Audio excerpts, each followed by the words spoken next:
Hello everyone, welcome back to a new video.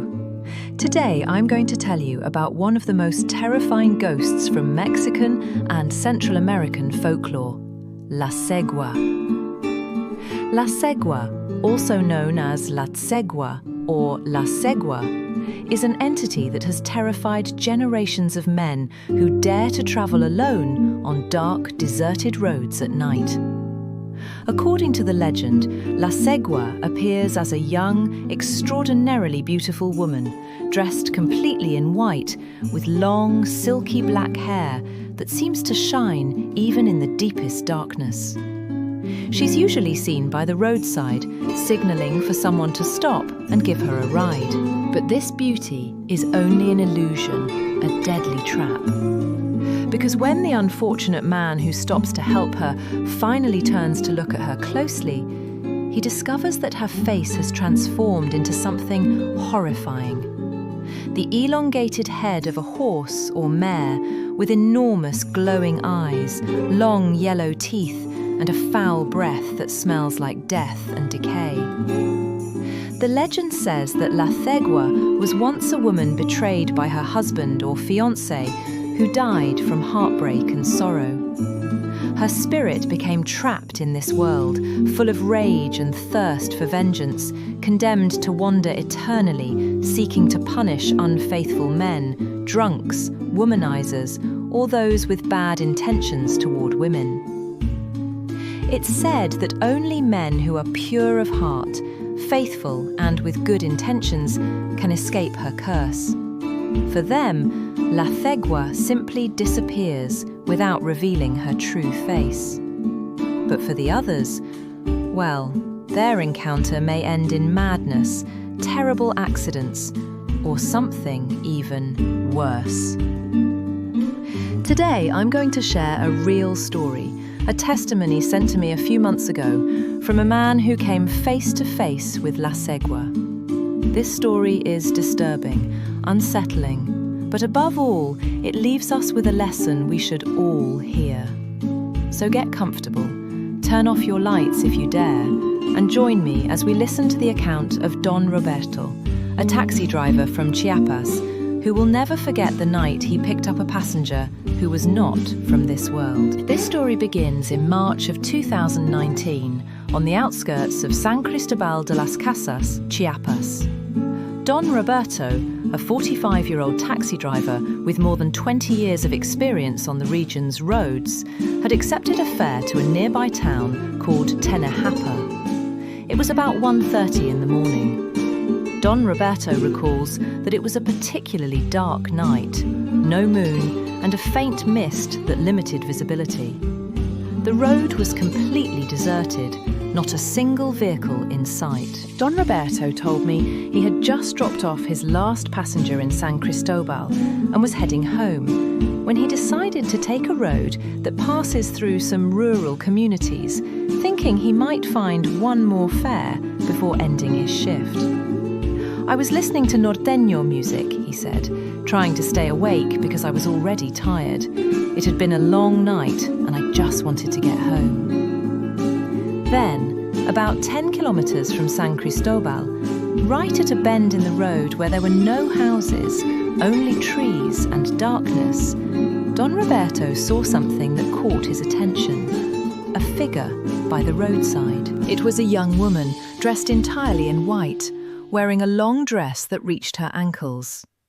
She was standing next to a small road sign, her arm raised, giving the universal signal that she needed someone to stop. Don Roberto slowed down. His first thought was that maybe she'd had an accident or was in trouble. At that hour, in such a lonely place, I thought something bad must have happened, he recalled. As he got closer and illuminated her with the headlights, Don Roberto was stunned by her appearance. She looked about 25. She was very beautiful. Angelic face, pale skin, and what stood out the most was her hair. Long, shiny, jet black, cascading down to her waist. The white dress she wore looked old-fashioned, like something from another era, but it was spotless. She was too beautiful, Don Roberto said. So beautiful it felt strange. But I thought maybe she was some city girl coming back from a party in one of the nearby towns. He came to a full stop and rolled down the passenger window. "Do you need help, miss?" he asked. The woman walked toward the car with slow, almost floating steps. As she leaned toward the window, Don Roberto got a better look at her. Her eyes were large and dark, and when she finally spoke, her voice was soft, almost a whisper. "I need to get to Tenajapa, please. It's late and there's no more transportation." Don Roberto hesitated for a moment. Something inside him whispered that something wasn't right. But he felt silly for doubting. He was a taxi driver. This was his job. And the girl seemed harmless and genuinely in need. "Get in, miss. I'm heading that way." The woman smiled. Don Roberto remembers that the smile sent a chill down his spine, though he didn't know why at the time. She opened the back door and got in with an oddly graceful movement. He started driving again and turned on the radio to break the uncomfortable silence. "Where are you coming from so late, miss?" he asked politely. "From a party," she answered in that same whispery voice. "A family gathering." For the first 5 minutes, everything seemed normal. Don Roberto focused on the road, while the woman remained silent in the back seat. But then he began to notice strange things. First, the smell. At first, it was faint, barely noticeable. A strange scent, like wet earth, humidity, something organic decomposing. Don Roberto assumed it was coming from outside, maybe from a dead animal on the road. But the smell grew stronger, fast. It became nauseating, unbearable. It was like standing in a cemetery after a heavy rain, mixed with something else, something his mind couldn't identify, but that triggered a deep, visceral disgust. He lowered the window a bit, hoping fresh air would help, but the smell didn't fade. Then he noticed the temperature. The inside of the taxi had become freezing cold. Even though it was a mild March night, Don Roberto could see his breath fogging the air in front of him. The cold seeped into his bones, unnatural and unlike anything he had ever felt. "Are you cold, miss?"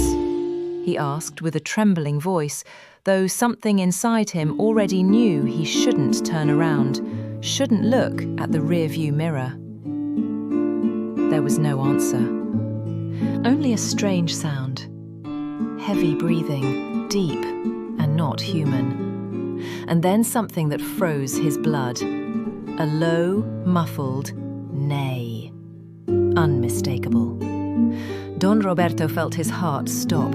His hands gripped the steering wheel so hard his knuckles turned white.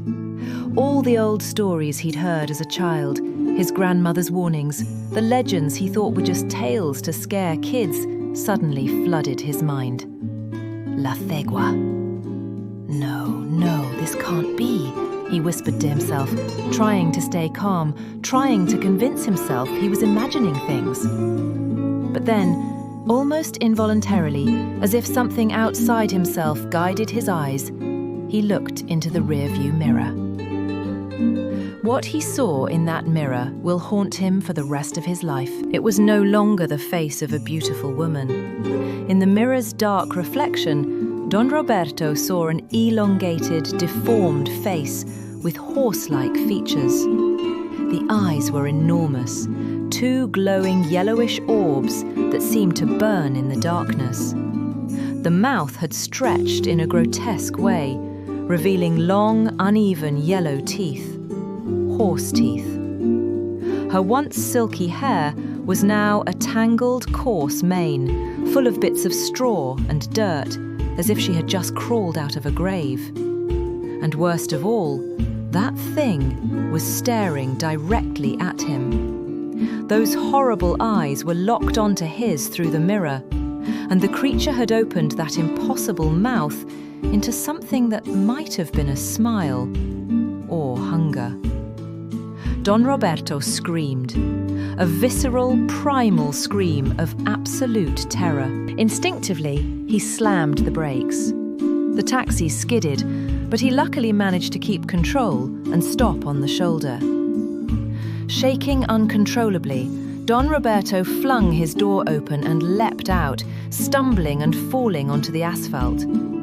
He crawled several meters away, unable to stand, unable to do anything except get away from that car. He stayed there on the ground, eyes shut tight, reciting every prayer he could remember from childhood. He grabbed the rosary that always hung from his rearview mirror, his grandmother's gift, and clutched it to his chest with trembling hands. "Hail Mary, full of grace," he repeated over and over, tears streaming down his face. He didn't know how long he stayed like that. It could have been minutes or hours.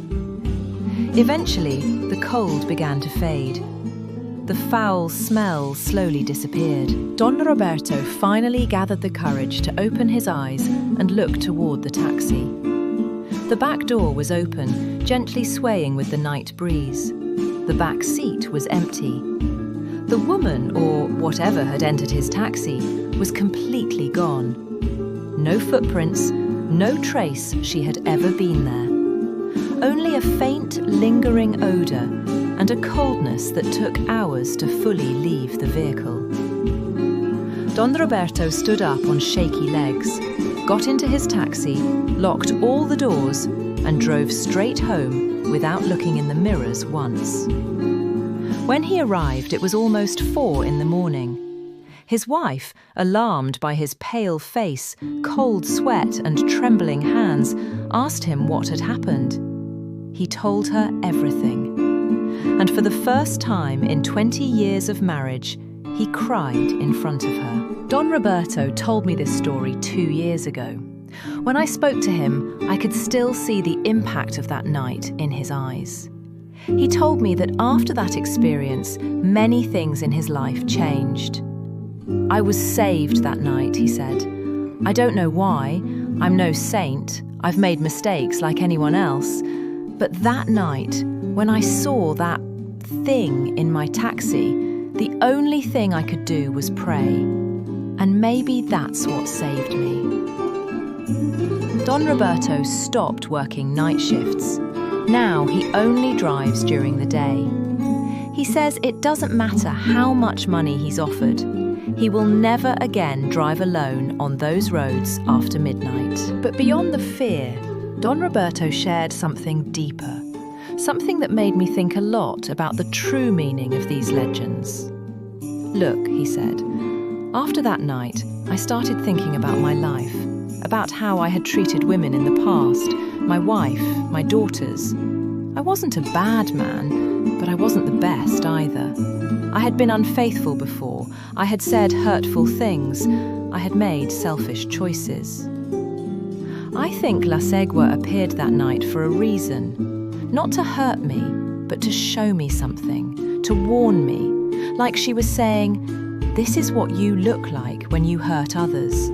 This is how your actions reflect in the world." Since then, Don Roberto says he's a different man. He reconciled with his wife, whom he had betrayed years before. He became more present in his daughters' lives. He began treating all women, with or without relation to him, with more respect. "That horrible thing I saw in the mirror," he confessed, "was me. It was the reflection of my own actions, my own inner ugliness. La Cegua didn't hurt me physically, but she showed me the truth, and that truth changed me more than any punishment could." And I think that's the real lesson of La Cegua, beyond the horror and beyond the scare. These legends don't just exist to frighten us. They exist to teach us something about ourselves. La Cegua is a mirror reflecting our actions, our intentions, our inner demons. She punishes unfaithful men, abusers, and those with bad intentions. But what does that really mean? It means our actions have consequences. The harm we cause others, especially those who trust us, doesn't simply disappear. It stays, it accumulates, and eventually it confronts us in the most terrifying way possible. Her beauty turning into horror is a perfect metaphor. It shows us that behind our excuses, behind the masks we show the world, lies the truth of who we are and how we treat others. But Don Roberto's story also shows something important. It's never too late to change. Never too late to face our mistakes, ask for forgiveness, and become better people. Don Roberto survived his encounter with La Cegua, not because he was perfect, but because in that moment of absolute terror, he found humility, faith, and the willingness to recognize his own flaws. And maybe that's the true power of these legends. They're not just scary stories. They remind us how we should live, how we should treat others, and that our actions matter. Well, friends, that was Don Roberto's story and his encounter with La Cegua. A terrifying story, yes, but also one of redemption and change. What do you think? Do you believe Don Roberto really saw La Cegua? Or was it something else? Have you had a similar experience? I'd love to read your stories in the comments. If you made it this far and enjoyed this story, don't forget to subscribe to the channel for more Mexican legends, horror stories, and unsolved mysteries. See you in the next video. Take care and remember, treat others well. You never know when your actions might come back to confront you.